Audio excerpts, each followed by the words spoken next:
जय हिंद बच्चों, कैसे हैं आप सभी। मैं अमरीन श्रीवास्तव आप सभी का आपके अपने परिवार एग्जामपुर में स्वागत करता हूं। हम हैं एग्जामपुर कलम से क्रांति। किससे क्रांति बच्चों? तो कलम से क्रांति। सभी को जय हिंद, सभी को राधे राधे। उम्मीद करता हूं सारे बच्चे बढ़िया होंगे, मस्त होंगे, खा पी रहे होंगे। ठीक, सभी को जय हिंद, सभी को राधे राधे। तो शुरू करता हूं क्लास को बिना डिले किए हुए। आपके सामने दिख रहा होगा सबसे पहला टॉपिक क्या होगा। तो ये सारे हिस्ट्री के सारे मोस्ट इंपोर्टेंट क्वेश्चंस हैं जो पूरी हिस्ट्री को कवर करती हैं, ठीक है ना। तो बहुत ही महत्वपूर्ण क्वेश्चन है ये सब। तो एक एक करके स्टार्ट करते हैं बिना डिले किए हुए क्लास को। तो सबसे पहला होता है भारत छोड़ो कार्यक्रम के लिए गिरफ्तार होने वाले गांधी जी को कहां पर हिरासत में लिया गया था। मतलब गांधी जी को कौन से जेल में बंद किया गया था, कहां पर बंद किया गया था। क्वेश्चन होता ना कि गांधी जी को क्विट इंडिया मूवमेंट के दौरान कहां पर अरेस्ट किया गया था। यरवदा जेल में, बैखला जेल में, आगा खां पैलेस जेल में या अहमदाबाद जेल में। मतलब यरवदा या बैखला या आगा खां या अहमदाबाद। तो कौन से जेल में गांधी जी को रखा गया था? तो आगा खां पैलेस। कौन से पैलेस बेटा? तो आगा खां पैलेस। भारत छोड़ो आंदोलन कब स्टार्ट हुआ था? एक क्वेश्चन होता है कि भारत छोड़ो आंदोलन कब स्टार्ट हुआ था। तो भारत छोड़ो आंदोलन स्टार्ट हुआ था कब? तो 9 अगस्त 1942 को। 9 अगस्त 1942 को स्टार्ट हुआ था। कहां से? तो ग्वालियर टैंक मुंबई, ग्वालियर टैंक मुंबई, ठीक है ना। मुंबई के ग्वालियर टैंक में स्टार्ट हुआ था। कौन सा? तो भारत छोड़ो आंदोलन। ठीक, और उस आंदोलन के दौरान, ठीक है, जैसे ये स्टार्ट हुआ था, जिस दिन स्टार्ट हुआ था उसी दिन ब्रिटिश गवर्नमेंट ने एक ऑपरेशन चलाया था जिसे कहते हैं क्या? तो ऑपरेशन जीरो। कौन सा ऑपरेशन बेटा? तो ऑपरेशन जीरो, ठीक है ना। इसी दौरान एक ऑपरेशन चलाते हैं, उसे कहा जाता है ऑपरेशन जीरो। जीरो का मतलब जिस दिन ये स्टार्ट करेंगे, तो 8 अगस्त की रात को ऑपरेशन जीरो चलाया गया। और ऑपरेशन जीरो के तहत बेटा जितने भी ऑपरेशन जीरो चलाया गया, ऑपरेशन जीरो के तहत कांग्रेस के जितने भी लीडर थे उन सबको अरेस्ट कर लिया गया। कांग्रेस के जितने भी लीडर थे उन सबको अरेस्ट कर लिया गया।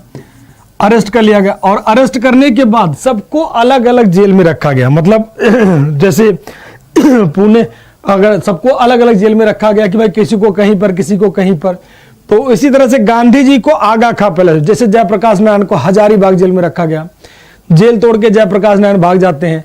सरदार वल्लभ भाई पटेल को, सबको, मतलब जैसे आप ले लो किसको, तो आप जो है डॉक्टर राजेंद्र प्रसाद के ले लो, पटना जेल में रखा गया, वो भी जेल तोड़ के भाग निकलते हैं। तो सारे लीडर्स को अलग अलग प्लेस पे रखा गया था। तो उसी तरह से गांधी जी को रखा गया था। कहां पर? तो आगा खां पैलेस पे। चलिए नेक्स्ट क्वेश्चन की तरफ मूव करते हैं। गांधी जी की अगर बात कर लें,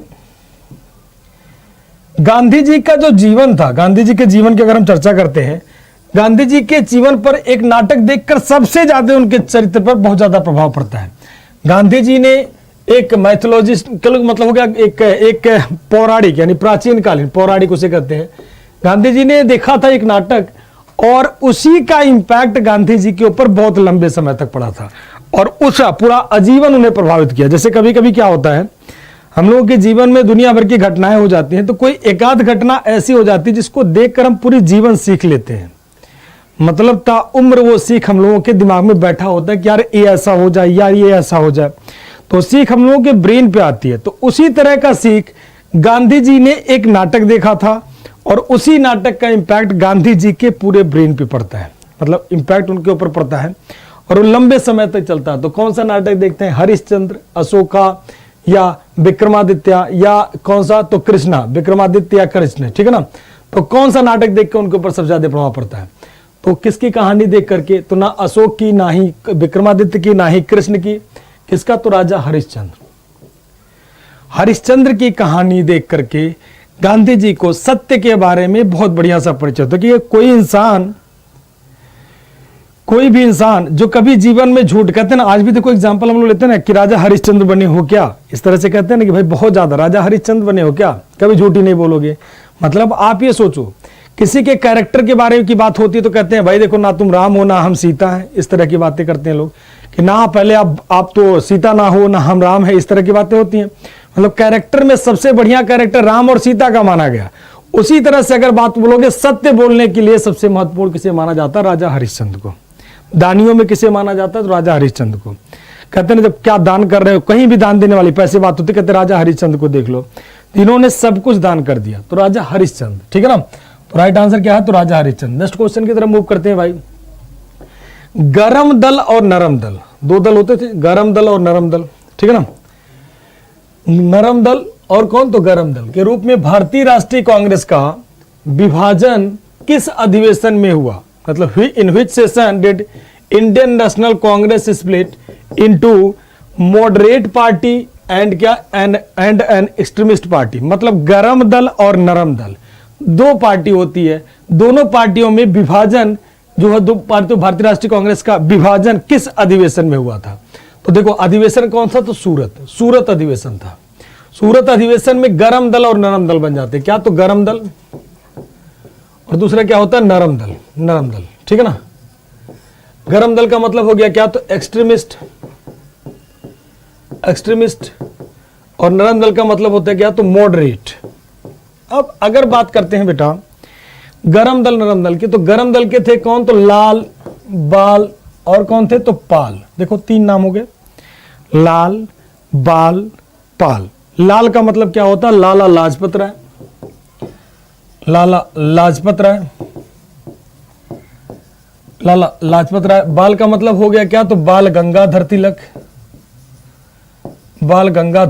तिलक, और पाल का मतलब हो गया क्या, तो बिपिन चंद्र पाल। कौन, तो Bipin Chandra Pal.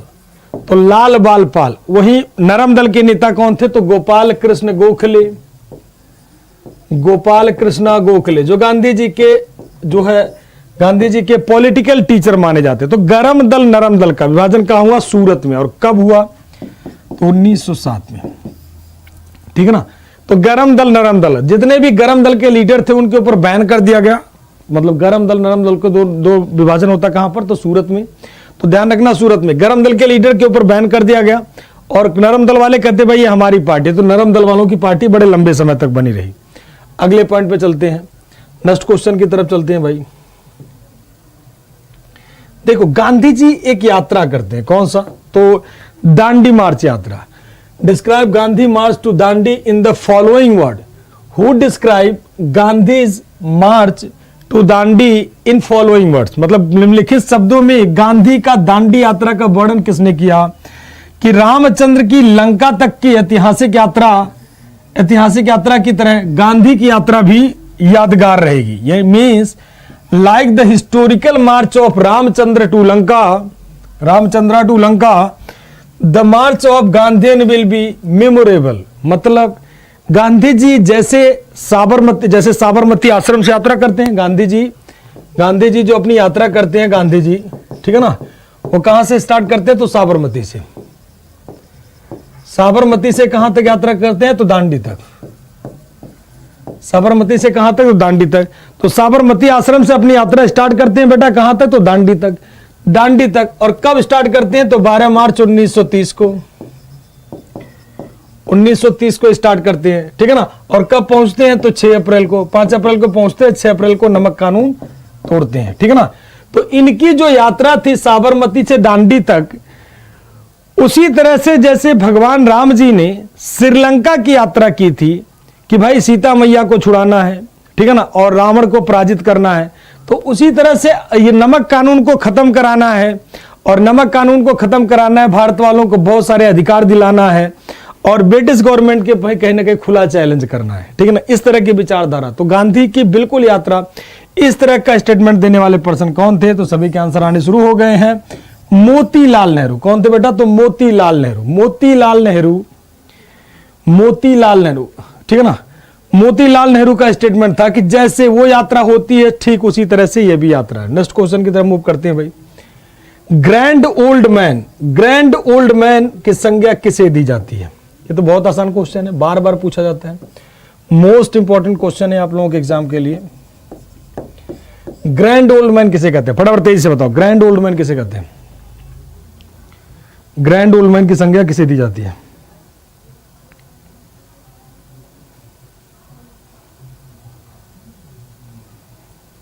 Grand old man, दादा भाई नौरोजी, गोपाल कृष्ण गोखले, रमेश चंद्र या कौन थे, फटाफट तेजी से आंसर करें।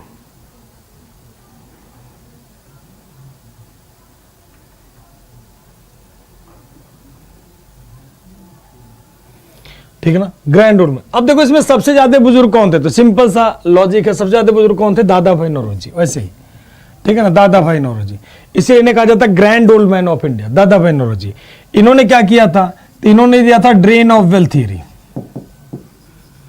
ड्रेन ऑफ वेल्थ थ्योरी, धन के बहिर्गमन का सिद्धांत। और भारत के लिए प्रॉपर आवाज उठाने वाले पर्सनों में बात करोगे तो कौन होंगे, तो दादा भाई नौरोजी। इसीलिए इन्हें कहा जाता है क्या, तो grand old man of India, grand old man of India किसे कहते हैं, तो दादा भाई नौरोजी को। Grand old man of India किसे कहते हैं, तो दादा भाई नौरोजी को। नेक्स्ट क्वेश्चन की तरफ मूव करते हैं भाई। ठीक, अतिवादी और उदारवादी, मतलब जो गरम दल और नरम दल था, ठीक है ना, इन दोनों को मिलाने का, जैसे 1907 में पार्टीशन हो गया था, गरम दल और नरम दल दो भाग बन गए थे, तो गरम दल और नरम दल इन दोनों को दोबारा मिलाने के लिए, दोबारा इन दोनों दोबारा मिल जाए, मतलब इनके बीच जो आपसी झगड़े हैं वो झगड़े खत्म हो जाए, जो भी गरम दल और नरम दल के बीच जो भी डिस्प्यूट है वो डिस्प्यूट खत्म हो जाए, झगड़े आपसी खत्म हो जाए और फिर से दोनों क्या हो जाए, एक हो जाए, ठीक है ना। तो वही क्वेश्चन है कि अतिवादी एवं उदारवादियों के पुनर्मिलन की प्रक्रिया में प्रमुख शिल्पी के रूप में काम कौन करता है। Who among the following was main architect in the process of मतलब दोबारा इनको मिलाना है, ठीक है ना, किसको, तो गरम दल और नरम दल वालों को। तो कौन होंगे, तो श्रीमती एनी बेसेंट, ठीक है ना। रीयूनिफिकेशन का मतलब होता है पुनर्मिलन, रीयूनिफिकेशन का मतलब होता है पुनर्मिलन, एक्सट्रीमिस्ट एंड मॉडरेट या लिबरल। तो कौन होंगी, तो Shrimati Annie Besant. Annie Besant एक ऐसी महिला थी जो कौन सा, तो ये कहीं ना कहीं ये मॉडरेट को सपोर्ट करती थी, यानी क्या, तो उदार थी बहुत ज्यादा, ठीक है ना। एनी बेसेंट ये एग्रेसिव माइंड की नहीं थी, उदार विचारधारा वाली थी श्रीमती एनी बेसेंट। तो एनी बेसेंट जी ने क्या किया था, तो गरम दल और नरम दल को मिलाने के लिए एक शिल्पी के रूप में काम करने वाली जो थी वो कौन थी, Shrimati Annie Besant. Next question की तरफ मूव करते हैं भाई। वर्ष 1916 में, ठीक है ना, 1916 में, वर्ष 1916 में मुस्लिम लीग और कांग्रेस के मध्य किसने समझौता कराया था, ठीक है ना। इन द ईयर ऑफ 1916, ठीक है ना, मुस्लिम लीग एंड कांग्रेस दोनों लोगों ने, ठीक है ना, मुस्लिम लीग और कांग्रेस दोनों की अगर बात करोगे, मुस्लिम लीग और कांग्रेस के बीच बात करोगे, समझौता किसने कराया था, करके रखा हूं, ठीक है।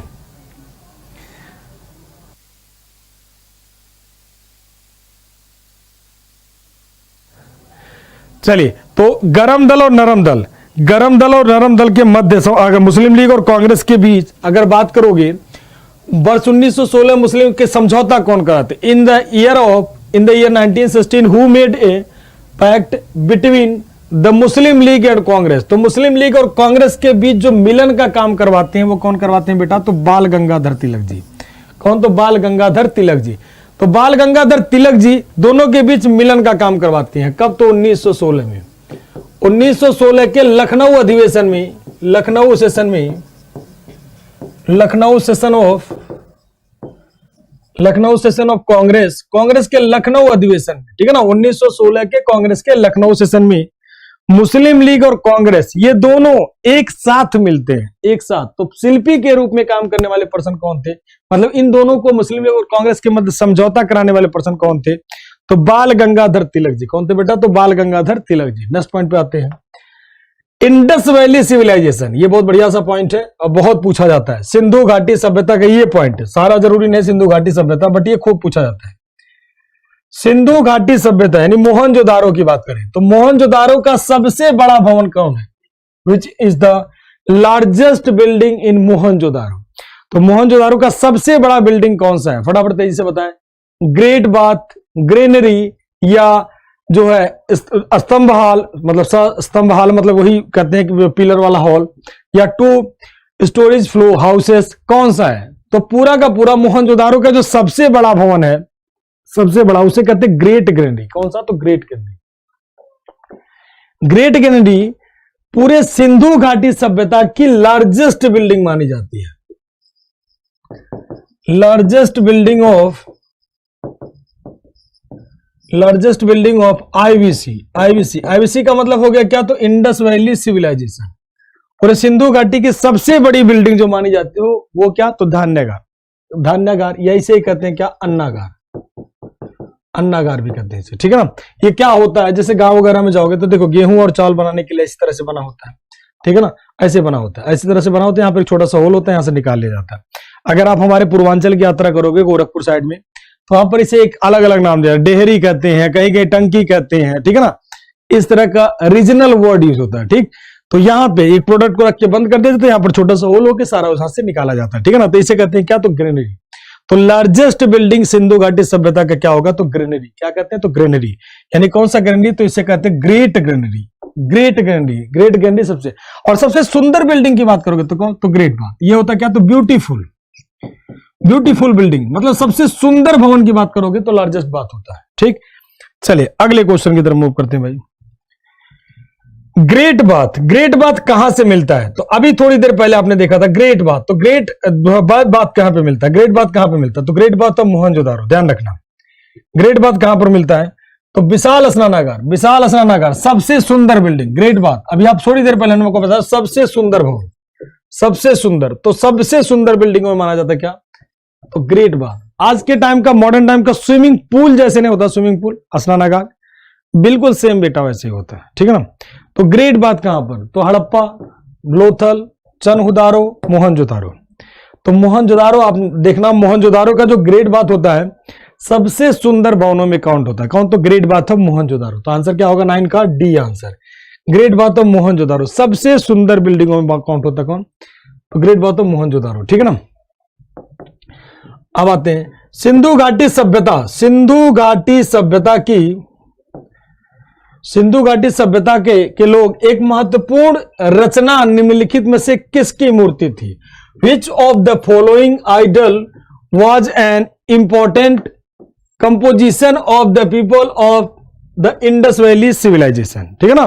तो सिंधु घाटी सभ्यता की सबसे बढ़िया, सिंपल लैंग्वेज में समझ लो कि सिंधु घाटी सभ्यता की सबसे बढ़िया क्या इमारत थी, इसमें से कौन सा, तो सिंधु घाटी सभ्यता से रिलेटेड है, ठीक है ना। तो क्या पाया जाता है, नटराज की मूर्ति, ठीक है ना, नृत्य करते हो, डांसिंग गर्ल का जो है आइडल यानी मूर्ति, आइडल का मतलब मूर्ति होता है, ठीक है ना, या बुद्ध की मूर्ति या नरसिम्हा की मूर्ति। तो आप सबको पता है कि जब सिंधु घाटी सभ्यता बनी थी तो सिंपल सा लॉजिक है, उस समय बौद्ध धर्म तो था ही नहीं, तो ये बाहर हो गया, ठीक है ना।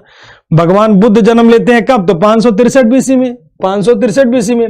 और सिंधु घाटी सभ्यता की बात करोगे तो 2500 बीसी से लेकर के कब, तो 1750 बीसी, मतलब भगवान बुद्ध अभी पैदा भी नहीं हुए थे, ठीक है ना, बीसी। तो ये तो ऐसे ही खत्म हो गया। नरसिम्हा का तो मतलब ही नहीं बनता साउथ इंडिया का हिसाब किताब। नटराज भी, भगवान शिव की मूर्ति तो मिलती है लेकिन पाशुपति मिलता है, नटराज नहीं मिलता है।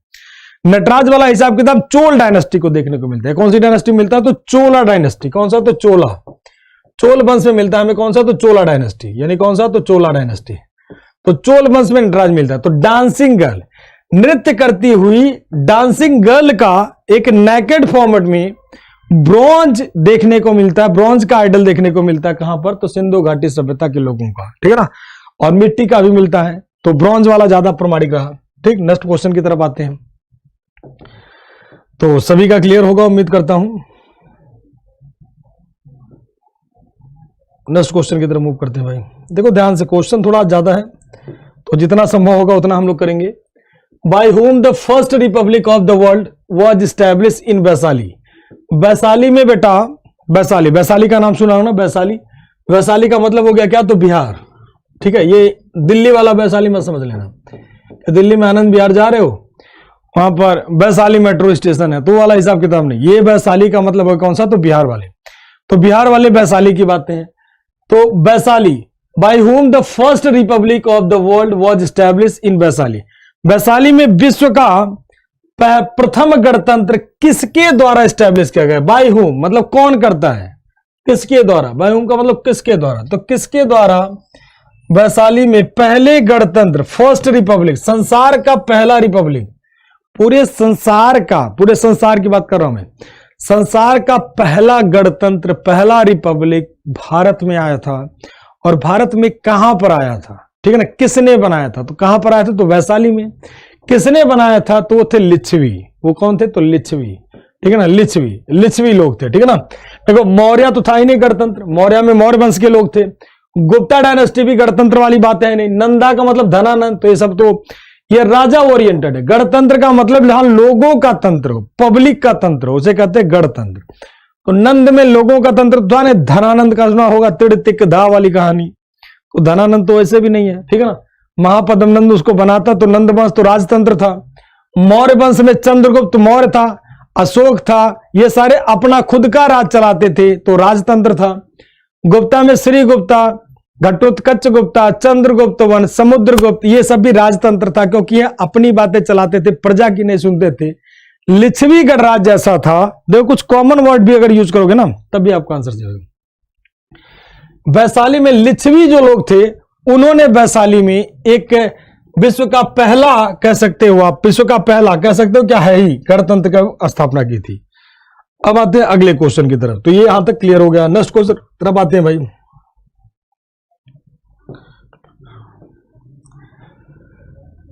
देखो व्हेन एंड बाय हुम, मतलब कब और किसके द्वारा। When and by whom, when का मतलब होता है कब, बाय हुम का मतलब किसके द्वारा। व्हेन एंड हुम वर द अशोकन इंस्क्रिप्शन, ठीक है ना।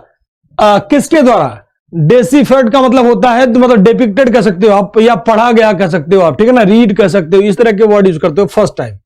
तो अशोक का अभिलेख, अशोक के अभिलेख को पहली बार कब और किसके द्वारा पढ़ा गया, ठीक है ना। तो कब और किसके द्वारा पढ़ा गया, तो अशोक के अभिलेख। अशोक भारत का पहला राजा था जिसने लेख लिखवाना शुरू किया। तो ध्यान समझो, अशोक पहला राजा जिसने लेख लिखवाना शुरू किया।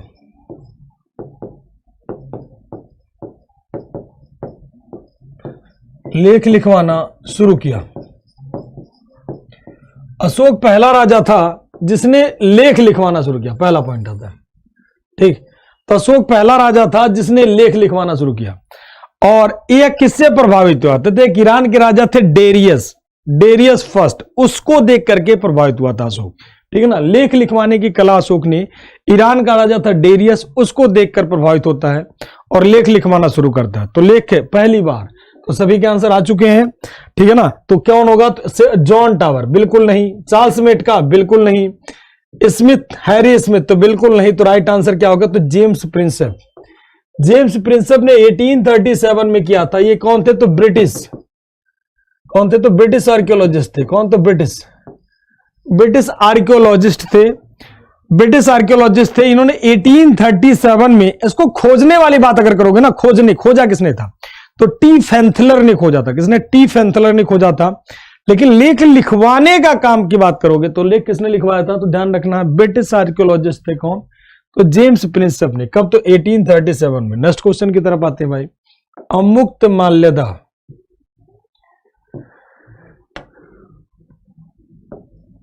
अमुक्त माल्यदा इज द वर्क ऑफ, अमुक्त माल्यदा किसका काम है या किसका कार्य है, अमुक्त माल्यदा का कार्य है, मतलब किसने, अमुक्त माल्यदा की रचना किसने की थी, इज द वर्क ऑफ मतलब किसका कार्य है, कृष्णदेव राय ने, या कौन से, तो कृष्णदेव राय ने, या वत्सराज ने, या जो कलिंग नरेश खारवेल ने, या अलसानी पेडन्ना ने, ठीक है ना। तो अमुक्त माल्यदा, देखो एक पर्सन का नाम सुना होगा आपने, कृष्णदेव राय। कौन थे, तो कृष्णदेव राय के बारे में सुना होगा। इनके दरबार में अष्टदिग्गज रहते थे। कौन, तो अष्टदिग्गज, अष्टदिग्गज। तो अष्टदिग्गज क्या थे, तो ये कब, ये महान लोग, मतलब अष्टदिग्गज रहते थे किसके, कृष्णदेव राय को, क्योंकि कृष्णदेव राय खुद ही बहुत बड़े ज्ञानी थे। इन्हीं के दरबार में अष्टदिग्गज रहते थे। उन्हीं में एक नाम सुना होगा आपने, तेनाली रामाकृष्णा, अलसन्नी पेडन्ना भी, ये भी महत्वपूर्ण थे, उनके दरबार में थे, अष्टदिग्गजों में से हुआ करते थे। लेकिन ये विद्वानों के संरक्षक तो थे ही थे, साथ में खुद भी लिखते थे। तो इन्होंने अमुक्त माल्यदा की रचना की थी। किसने, तो कृष्णदेव राय ने। जैसे कर्नाटक के हम्पी का मंदिर बनवाया था, तो बहुत सारे काम करते थे कृष्णदेव राय जी, ठीक है ना। तो इन्होंने किसकी रचना की थी, तो कृष्णदेव राय जी ने किसकी, तो अमुक्त माल्यदा की रचना की थी। किसकी रचना की थी, तो अमुक्त माल्यदा की रचना किसने की थी, कृष्णदेव राय जी ने। अगले पॉइंट की तरफ आते हैं भाई। नेक्स्ट क्वेश्चन देखते हैं। 16 महाजनपद, 16 महाजनपद का नाम सुना होगा, ठीक है ना, list of 16 mahajanapada. The list of 16 mahajanapada is available in, तो 16 महाजनपद का लिस्ट कहां पर अवेलेबल है, मतलब कहां पर अवेलेबल है, 16 महाजनपदों की सूची किसमें उपलब्ध है, तो संयुक्त निकाय, महाभारत, छंदोग्य उपनिषद या अंगुत्तर निकाय। तो 16 महाजनपद, जैसे वैदिक काल में जाओगे जन के बाद जो है 16 महाजनपद कहां पर, तो जन के बाद जनपद, जनपद के बाद महाजनपद। तो महाजनपदों की बात करोगे तो 16 महाजनपद जो पाए जाते हैं वो कहां पर, तो अंगुत्तर निकाय में पाए जाते हैं। कहां पर, तो अंगुत्तर निकाय। अंगुत्तर निकाय में 16 महाजनपदों की चर्चा है कि जैसे 16 महाजनपद, जैसे अंग की चंपा, वत्स की विराटनगर, काशी की वाराणसी, ठीक है ना, इस तरह से मिलते हैं। और आप देखोगे जो है कौशल की अहि छत्र, उसी तरह से बात करोगे आप, जैसे दिल्ली की बात करोगे तो कुरु की इंद्रप्रस्थ यहाँ की राजधानी हुआ करती थी। तो इस तरह से टोटल 16 अवंती की उज्जैनी, तो 16 महाजनपद हुआ करते थे। तो 16 महाजनपदों की चर्चा हमें मिलती है कौन से, तो अंगुत्तर निकाय में। कौन से निकाय में बेटा, तो अंगुत्तर निकाय में। और बात कर ले भाई,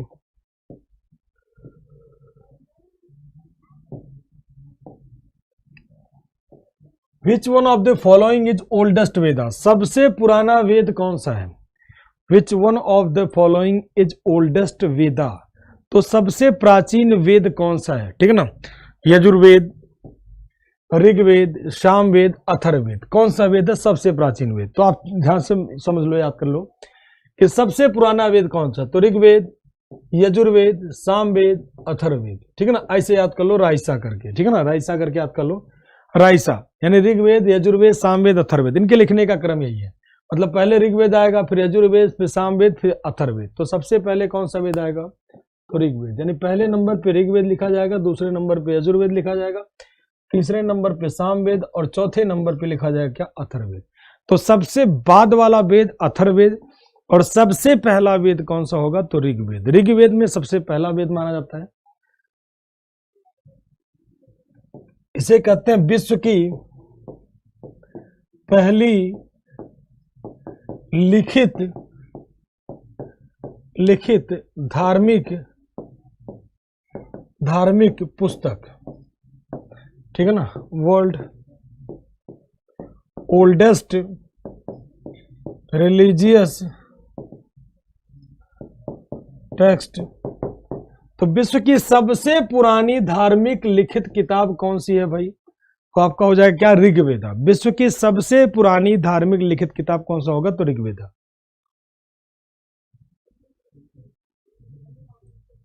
नेक्स्ट क्वेश्चन, अब देखो भाई ऋग्वेद, तो टोटल वेद हमारे पास कितने, तो 4 वेद।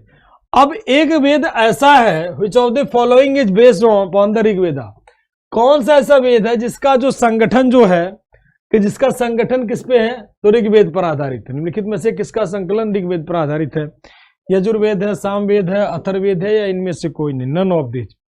मतलब कौन सा ऐसा वेद है जिसका संकलन, निम्नलिखित में से कौन सा ऐसा वेद है जिसका संकलन ऋग्वेद पर आधारित है, तो ऋग्वेद पर जो जिसका संकलन आधारित है वो कौन सा वेद है, तो राइट आंसर क्या होगा, सामवेद। सामवेद ये म्यूजिक के फॉर्मेट में, कौन से फॉर्मेट में बेटा, तो म्यूजिक के फॉर्मेट में है। तो बार बार पूछा जाता है कौन सा ऐसा वेद है, ठीक है ना, ऋग्वेद का संगीतमय रूप कर सकते हो, ऋग्वेद का संगीतमय रूप, ऋग्वेद का संगीतमय रूप, इसके जो श्लोक है पूरा ऋग्वेद पर आधारित, तो ऋग्वेद का संगीतमय रूप कर सकते हो आप, कौन सा वेद है, तो सामवेद। म्यूजिक में लिखे गए हैं तो सामवेद, तो ऋग्वेद पे आधारित वेद कौन सा है, तो सामवेद। यजुर्वेद में यज्ञ से संबंधित बातें, अथर्ववेद में लोक परलोक की बातें हैं, ठीक है ना। कहने का मतलब लोक परलोक द सेंस हो गया कि मतलब सामाजिक बुराइयां भी आनी इस समय शुरू हो जाती है। What was language of Aryans, आर्यों की लैंग्वेज क्या थी, तो आर्यों की लैंग्वेज क्या थी, फटाफट तेजी से बताओ। आर्यों की भाषा क्या थी, तो हिंदी थी, संस्कृत थी, ग्रीक थी, या सिंधी थी, कौन सी भाषा थी आर्यों की, आर्यों की लैंग्वेज क्या थी, what was the language of Aryans, आर्य लोग जो भारत में आते हैं उनकी भाषा क्या थी, वो सिंपल सा क्वेश्चन है। देखो हम लोग लगातार क्वेश्चन करते जा रहे हैं, कहीं एक सेकंड भी नहीं रुके हैं, लगातार सवाल करते जा रहे हैं। आपको कभी भी हमेशा याद रखना, अपनी स्पीड हमेशा बना कर रखना। एग्जाम कोई भी देते रहो, आप अपनी स्पीड हमेशा मैनेज करके रखना। कोई भी एग्जाम क्वालिफाई करने का बस एक ही तरीका होता है, और वो तरीका क्या होता है, आपकी स्पीड होनी चाहिए बेटा। अगर स्पीड नहीं है तो सिंपल सा लॉजिक है, आप पहले एग्जाम फेल कर जाओगे, मैं बार बार आपको बताता रहता हूं, ठीक है ना। तो कौन सी आर्यों की लैंग्वेज क्या होगी, तो हिंदी नो, बाद में आती है ग्रीक नो, सिंधी नो, तो एक ही भाषा बनती है क्या, तो संस्कृत। संस्कृत, तो संस्कृत की भाषा दो थी इनकी, और संस्कृत में कौन सी संस्कृत थी, तो ध्यान रखना वैदिक संस्कृत, वैदिक संस्कृत, वैदिक संस्कृत लैंग्वेज थी इनकी, कौन सी, तो वैदिक संस्कृत। एक होता है लौकिक संस्कृत, लौकिक संस्कृत जो आज हम लोग यूज करते हैं, जैसे आपने देखा होगा द हिंदू देखा होगा, हिंदू की जो लैंग्वेज होती है और नॉर्मल लैंग्वेज होती है, नॉर्मल लैंग्वेज मतलब कोई भी हिंदू की लैंग्वेज क्या होती है, थोड़ा नॉर्मल लैंग्वेज, नॉर्मल कह रहे हैं, क्रिटिकल लैंग्वेज होती है, उसको पढ़ना बहुत आसान नहीं। कितने लोग हिंदू का अपना वो चला, हिंदू के आर्टिकल्स पे अपना चैनल तक चला देते हैं, ठीक है ना, कि सुबह सुबह हिंदू के आर्टिकल पढ़ो, हिंदू के आर्टिकल पढ़ो, बस उसी को इजी कर देते हैं और कुछ नहीं करते हैं, उसी को थोड़ा इजी लैंग्वेज में कर देते हैं। जैसे द हिंदुस्तान टाइम पढ़ो, ठीक है ना, और कोई नवभारत पढ़ो, कुछ ऐसे पढ़ो जो बहुत बेसिक लैंग्वेज होते हैं, ठीक है ना, जैसे हम लोग लैंग्वेज यूज करें तो बेसिक इंग्लिश लैंग्वेज यूज करें। तो उसी तरह से जो संस्कृत अभी यूज होती है और नॉर्मल संस्कृत होती है, वैदिक संस्कृत, वैदिक संस्कृत बहुत ही कठिन है, उसकी बहुत सारी ऐसी भाषाएं हैं जो खुद संस्कृत के ज्ञानी लोग बहुत कम बता पाते हैं, ठीक है ना, सारे नहीं, ऐसा नहीं है, अगर संस्कृत का ज्ञानी है तो बता ही देगा, लेकिन कहने का मतलब बहुत सारे लोग नहीं। तो संस्कृत भाषा में नेक्स्ट क्वेश्चन की तरफ आते हैं। सम्राट हर्ष ने अपनी राजधानी थानेश्वर से कहां कर दी थी, सम्राट हर्षवर्धन ने अपनी राजधानी थानेश्वर से कहां ट्रांसफर की, मतलब सम्राट हर्ष की राजधानी कहां थी, तो सम्राट हर्षवर्धन की राजधानी कहां थी, तो थानेश्वर थी, तो उन्होंने अपनी राजधानी थानेश्वर से कहां ट्रांसफर की। सिंपल सा क्वेश्चन है, सम्राट हर्षवर्धन की राजधानी थानेश्वर से कहां पर थी, बस प्यारा सा क्वेश्चन है, हर्षवर्धन की राजधानी थानेश्वर से कहां पर स्थानांतरित होती, प्रयाग में, दिल्ली में, कन्नौज में, राजगृह में। तो हर्षवर्धन की राजधानी कहां पर थी, तो हर्षवर्धन की राजधानी थानेश्वर थी, थानेश्वर से कहां कर देते हैं, कन्नौज कर देते हैं, कहां पर, तो कन्नौज, ठीक है ना। और कन्नौज में एक सम्मेलन भी बुलाते हैं, कौन सम्मेलन बुलाते हैं, कौन, सम्राट हर्षवर्धन। कन्नौज और एक जगह और, कन्नौज और कहां पर, तो प्रयाग में, प्रयाग और कन्नौज दोनों जगह एक सम्मेलन में बुलाते हैं, ठीक है ना। तो प्रयाग और कन्नौज, देखो अब अगला क्वेश्चन ही शायद वही है, कोई दिक्कत नहीं है, बढ़िया है, इसका आंसर तो आपको मिल ही गया है। तो दो, emperor Harshavardhan organize two great religious conference, ठीक, कॉन्फ्रेंसेस, सम्राट हर्षवर्धन ने दो महान धार्मिक सम्मेलन बुलाए, कहां कहां पर, तो प्रयाग और कन्नौज में। अभी इसका आंसर हम लोग उसी पे चर्चा कर रहे थे, तो देखो आंसर आ गया, यानी क्या, तो राइट आंसर क्या होगा बेटा, तो ए आंसर होगा, मतलब सम्राट हर्षवर्धन ने प्रयाग और कन्नौज में दो महान का मतलब बड़े बड़े धार्मिक सम्मेलन बुलवाते हैं, कहां कहां पर, तो प्रयाग और कहां पर, तो कन्नौज में, कन्नौज और प्रयाग में दो धार्मिक सम्मेलन बुलवाते हैं। अगले क्वेश्चन की तरफ आते हैं, पुर्तगालियों में who was the first governor of Portuguese, पुर्तगालियों का पहला गवर्नर कौन था, was the first governor of Portuguese, ठीक है ना, पुर्तगालियों का प्रथम गवर्नर कौन था, Vasco da Gama, Francisco de Almeida, Alfonso de Albuquerque या Nino da Cunha. Who was the first governor of Portuguese? Vasco da Gama, Francisco de Almeida, Alfonso de Albuquerque या नीनो दे कूना। तो पुर्तगाली में से पहला पुर्तगाली जो भारत आता है वो होता है वास्को डी गामा, ठीक है ना, पहला पोर्चुगीज जो भारत आता है वो कौन होता है, Vasco da gamma. Vasco da gamma पहला पुर्तगाली जो था, बट ये गवर्नर नहीं था, तो पहला गवर्नर बन के कौन आता है, तो फ्रांसिस्को डी अल्मीडा। क्या बन के आता है, फ्रांसिस्को डी अल्मीडा।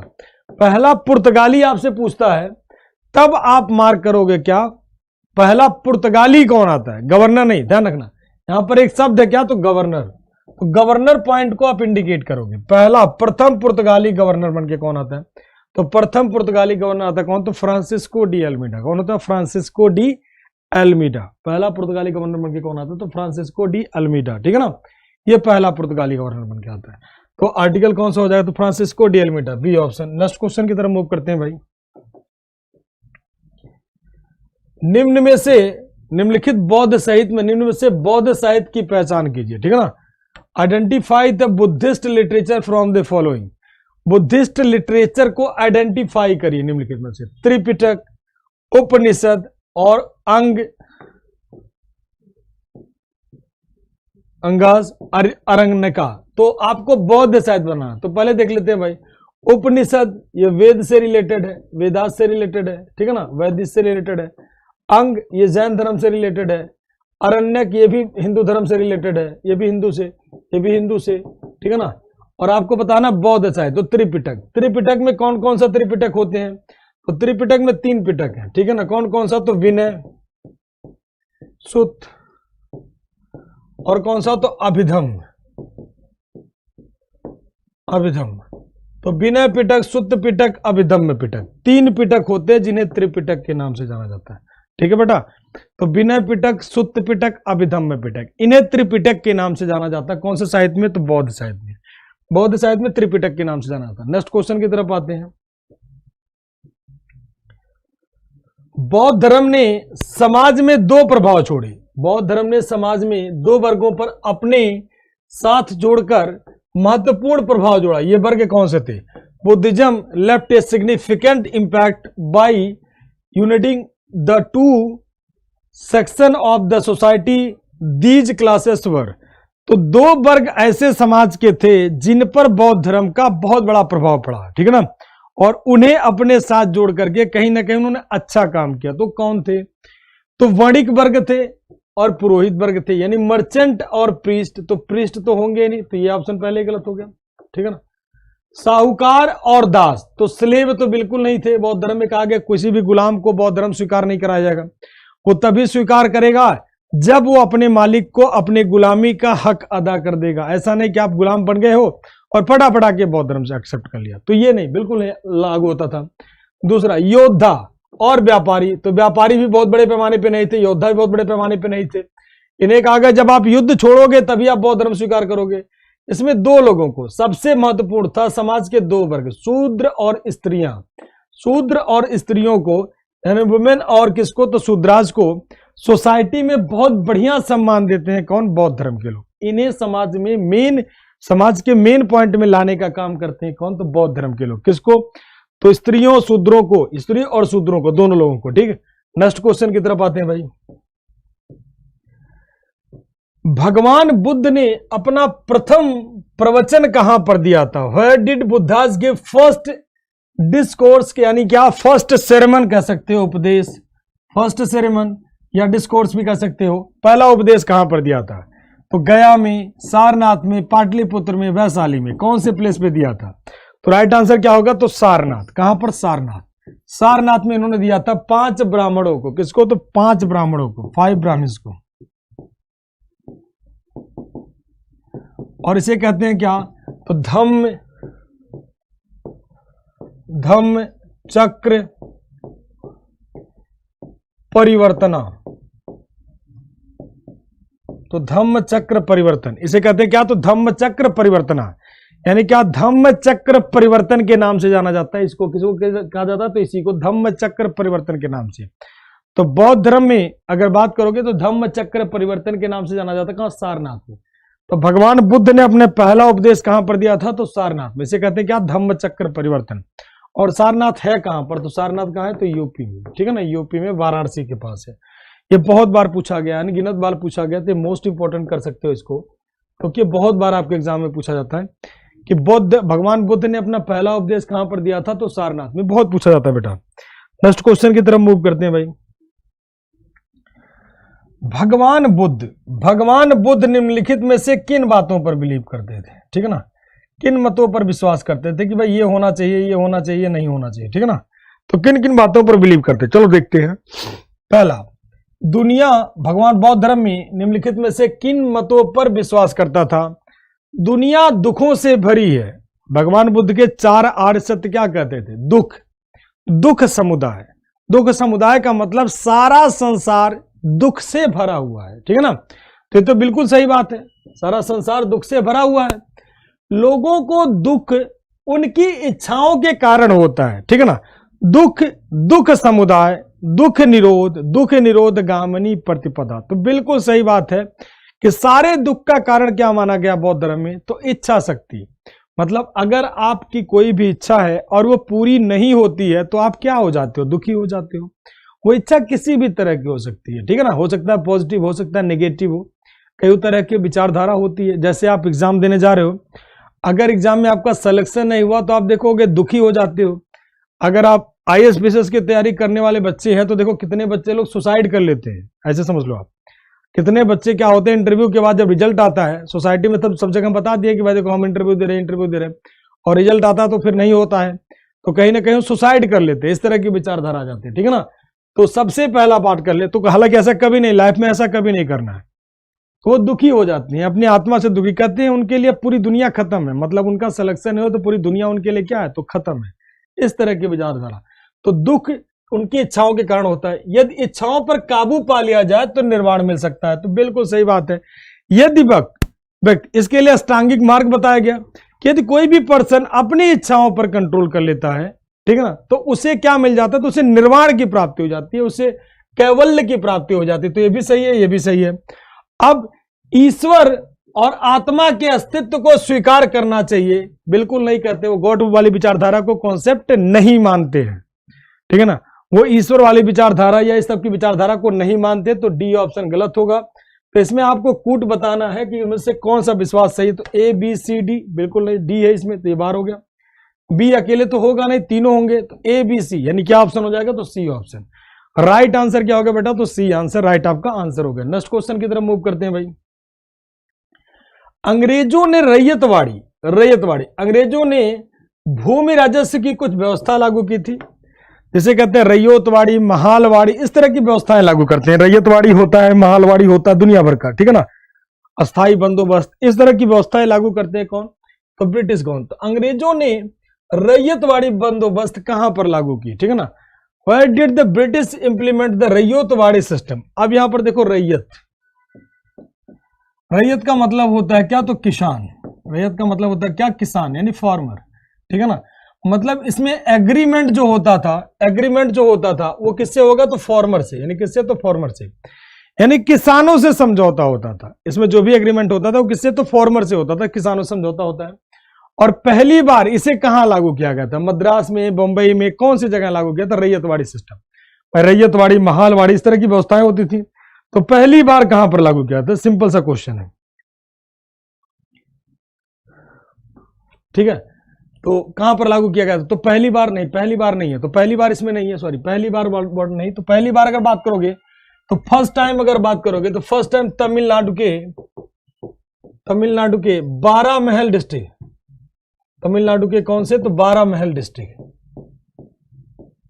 12 महल डिस्ट्रिक्ट, तो 12 महल डिस्ट्रिक्ट कौन, तो तमिलनाडु, तो 12 महल डिस्ट्रिक्ट तमिलनाडु, पहली बार, बट बड़े पैमाने पर, बट लार्ज पैमाने पर कहां पर, तो साउथ इंडिया में। तो साउथ इंडिया में कहां पर, तो मद्रास और बॉम्बे, दोनों जगह लागू होता है, ठीक है ना। बड़े पैमाने, पहली बार, फर्स्ट टाइम होता तो मद्रास मार्क कर देते हो, बड़े पैमाने की बात है तो मद्रास और बॉम्बे दोनों मार्क करना आपको, ठीक है ना। तो डी ऑप्शन आप मार्क कर सकते हो। नेक्स्ट क्वेश्चन की तरफ मूव करते हैं भाई। पानीपत का फर्स्ट बैटल, यानी फर्स्ट बैटल ऑफ पानीपत, तो फर्स्ट बैटल ऑफ पानीपत कब लड़ा गया, किसके किसके बीच, the first battle of Panipat was fought between, Panipat का प्रथम युद्ध किसके किसके बीच लड़ा गया था, तो पानीपत का प्रथम युद्ध, तो पानीपत का प्रथम युद्ध कब लड़ा गया, तो 21 अप्रैल 1526 को, 21 अप्रैल 1526 को, किसके किसके बीच, तो बाबर वर्सेस कौन, तो इब्राहिम लोदी, बाबर वर्सेस कौन, तो इब्राहिम लोदी,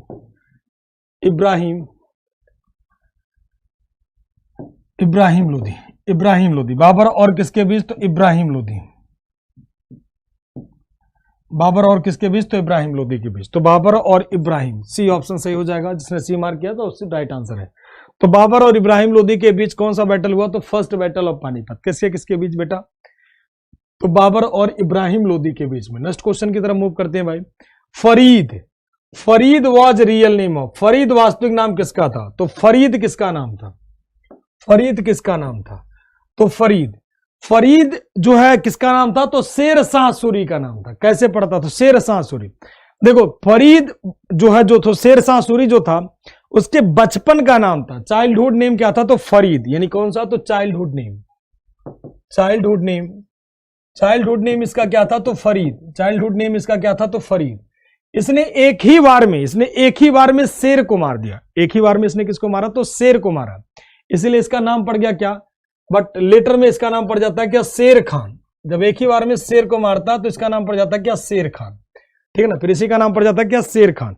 फिर जब ये गद्दी पर बैठता है, एक ही बार में शेर को मारा शेर खान, बट जब ये गद्दी पर बैठता तो इसी का नाम हो जाता क्या, शेर शाह सूरी। क्या नाम हो जाता, तो शेर शाह सूरी। तो 27 का कौन सा ऑप्शन हो जाएगा, सी ऑप्शन। नेक्स्ट क्वेश्चन की तरफ मूव करते हैं। निम्नलिखित में से who among the following ruler has abolished the jizya tax. निम्नलिखित शासकों में से जजिया कर किसने समाप्त कर दिया था, फिरोज शाह तुगलक ने, अकबर ने, औरंगजेब ने, शाहजहां ने। तो देखो ध्यान से समझना, शाहजहां है ये, शाहजहां, ठीक है ना, शाहजहां ने। तो कौन होगा, तो देखो फिरोज शाह तुगलक तो लागू करता है, औरंगजेब भी लागू करता है, शाहजहां तो होगा नहीं। तो राइट आंसर क्या होगा, तो अकबर। राइट आंसर क्या होगा, तो अकबर राइट आंसर आपका होगा। ठीक, तो आज की क्लास हम लोग इतनी ही रखेंगे, क्योंकि आगे की क्लास आपका कंटिन्यू रहेगा। तो आज की क्लास हम लोग इतनी रखेंगे।